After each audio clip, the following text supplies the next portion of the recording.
Зробив собі нову приспособу. Нею можна багато чого відрізати або відрубати.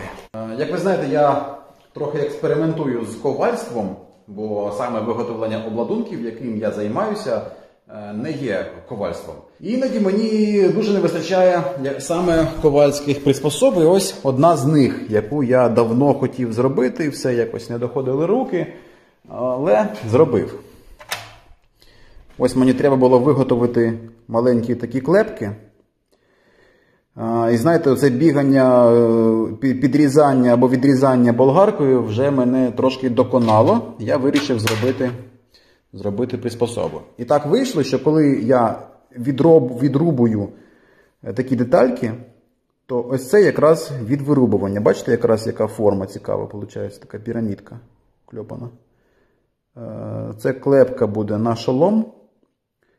І при відрубанні, бачите, тут форма така, ось, воно одразу формує такий конус, мені дуже сподобалось. Потім я нарешті вже доробив і вже навіть використав, трошки, бачите, грязюки, почекайте, ви цього не бачили, зараз я приберу. Ось, ковальські плити. І тут я якраз роблю наступне. Я обкльопую в цих от штучках, бачите, раз, вставляється сюди і можна оббити.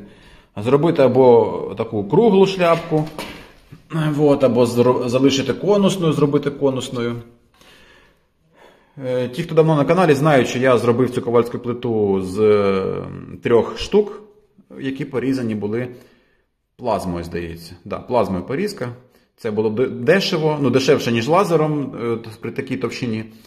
І трошки прийшлося це все позварювати, помучитись. А оці отвори такого діаметру плазма не може зробити, тому просто просвердлив. Вот.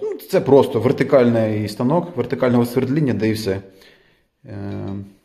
Цей діаметр 8 мм, це 10 мм. Мабуть, ще якісь добавлю. Вот. Якраз воно тут стоїть. Не знаю, чи показував, чи не показував я це. Одна плита зажимається ось сюди. У неї різні форми теж є. Ось перша форма, яку я вже використовую, це ось таке сідло, скажімо так. От. Бо це все зроблено так чисто, щоб було в хазяйстві, а щоб використати, якось воно ще не використовувалося. І, мабуть, не знаю, чи показував я, чи не показував. Бачите, я переніс оці відковочні штуки ось сюди, на один край. Здається, схоже на щось таке більш-менш правильно зроблене. Ще раз нагадую, що рекомендую ознайомитися з переліком інструменту від компанії Intertool, тому що мене він виручає постійно. Ось болгарочкою цією користуюся, дрелькою. І ось дуже зручно, що в мене, бачите, тут на стінці весь набір ключів, які пронумеровані, висять постійно під рукою. Воно скручується в такий рулончик, що і в машину кинути можна, і не займає багато місця. Тому рекомендую сайт intertool.ua. Багато речей я вже просто купляю там.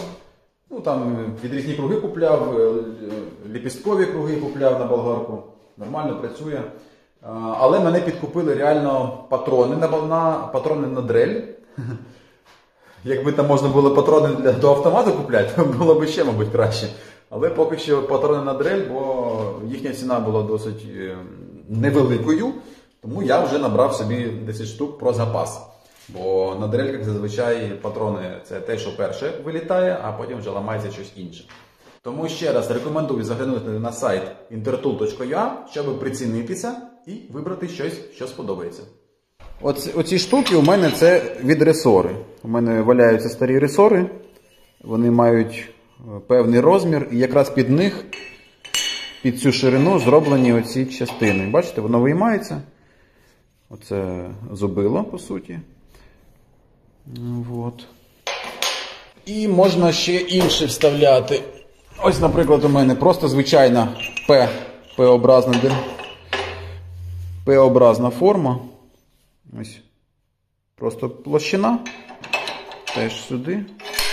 Раз і два. І сюди б'ємо, ну бачите, вже трошки розклепалось, і воно зжимає, збиває. Вот. Зручно. Їздить, стукає. Просто дешево, сердито, в тиски зажав, і воно нікуди вже не дівається. Да, це така новенька приспособочка, яка з'явилася в майстерні. Можливо, я помилився, що в цьому місці, дивіться, я зробив таким чином, що сюди не пролізе щось широке. Вот. А іноді може і знадобитись, щоб тут був якийсь, наприклад, як полуциліндр, щоб він тут ширше був. І, можливо, це треба теж ширше буде зробити потім. Ну, щоб було більше місця ось в цьому місці. Бачите, не так, а щоб і так було. Ну, це вже такі технічні нюанси.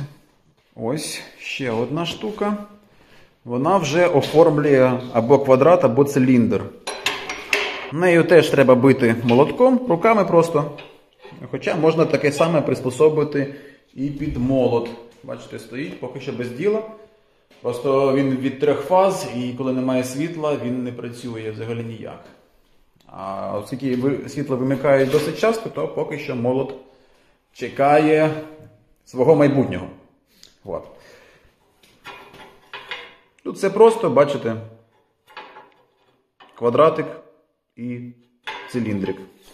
Воно на пружинці такій зроблено.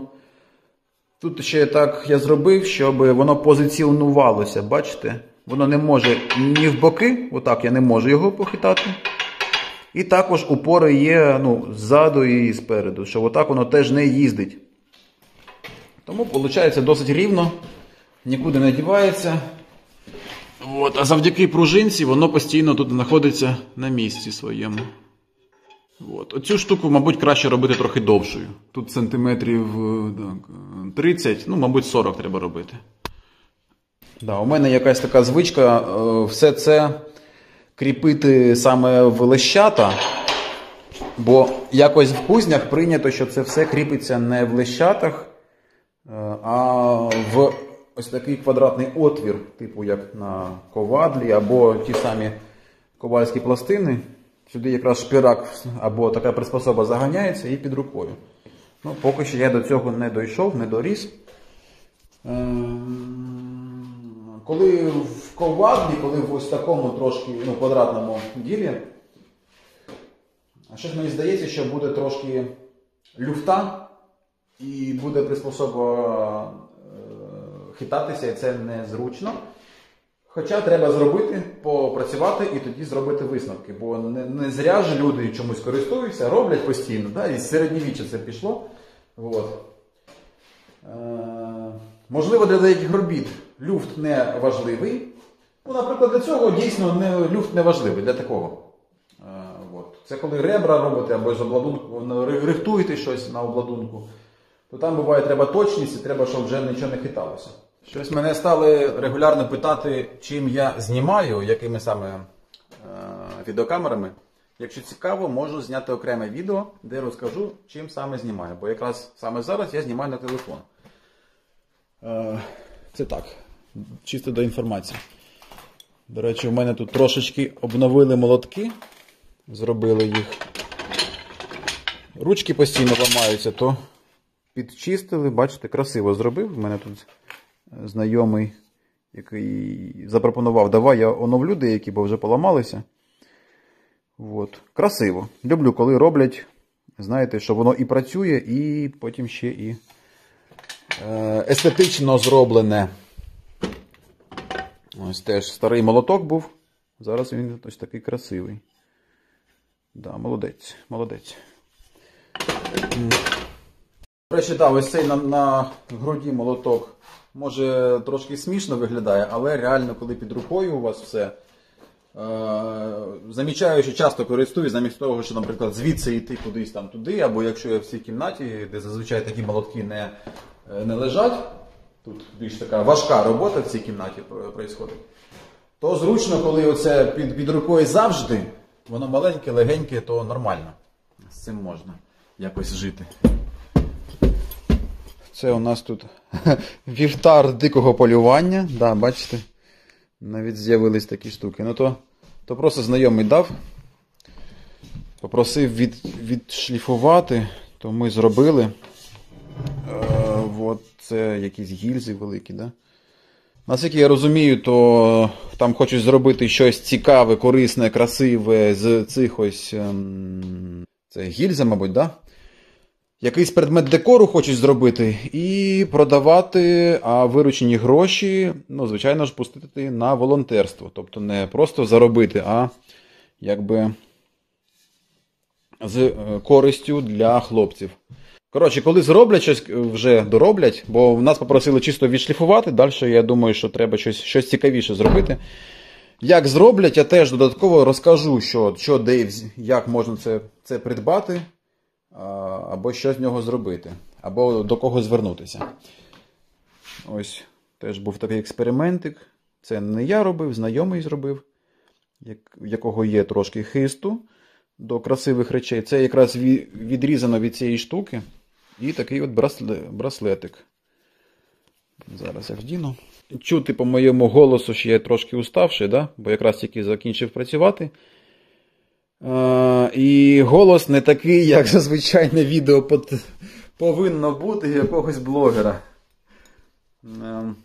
Вибачаюсь. З того нового, що мені приїхало, це ще, до речі, я хотів замовити ще до війни, але потім думаю, може не треба.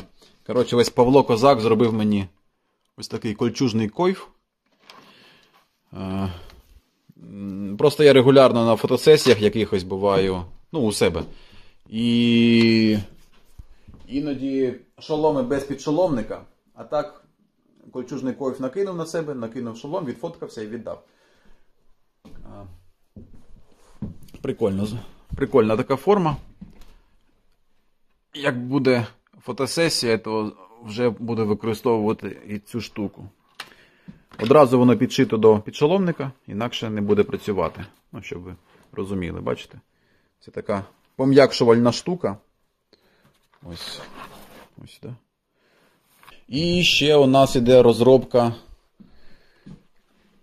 таких горжетів спеціально під великі плечі. І, мабуть, я скоро зроблю відеоогляд саме на тому основному каналі великому на спортивні наплічники. Ось наплічник з горжетиком. Ну, виглядає як єдине ціле. Бачите, воно переходить одне в одне. Красиво. На тому великому каналі у мене залишаються відеоогляди. Якраз там багато таких відео вже було. Зазвичай я робив, звісно, відеоогляди або якусь історичну справку до шоломів, які якісь цікаві, там, да, якісь фентезіашні. До речі, на Імлеріха ще не зробив відеоогляд. Да? Треба буде зробити. І іноді там буду також робити освітлення, да? Розказувати, чому і що, як зроблено саме для бугуртних обладунків. По суті, це і популяризація самого спорту, популяризація саме обладунків, які я роблю. Це частково буде якби і реклама, але з іншого боку, а як ще познайомити потенційних покупців з річчю, яка зроблена з такими великими заморочками, про які, якщо ти не знаєш, ти не розумієш, типа, а що тут такого? Воно ж просте. Да? Але коли багато нюансів, які там рухаються, як рухається що, як не рухається, як краще було, чому форма була змінена, то це іноді навіть просто цікаво, тому буде у вигляді експеримента зроблений відеоогляд саме на спортивні обладунки.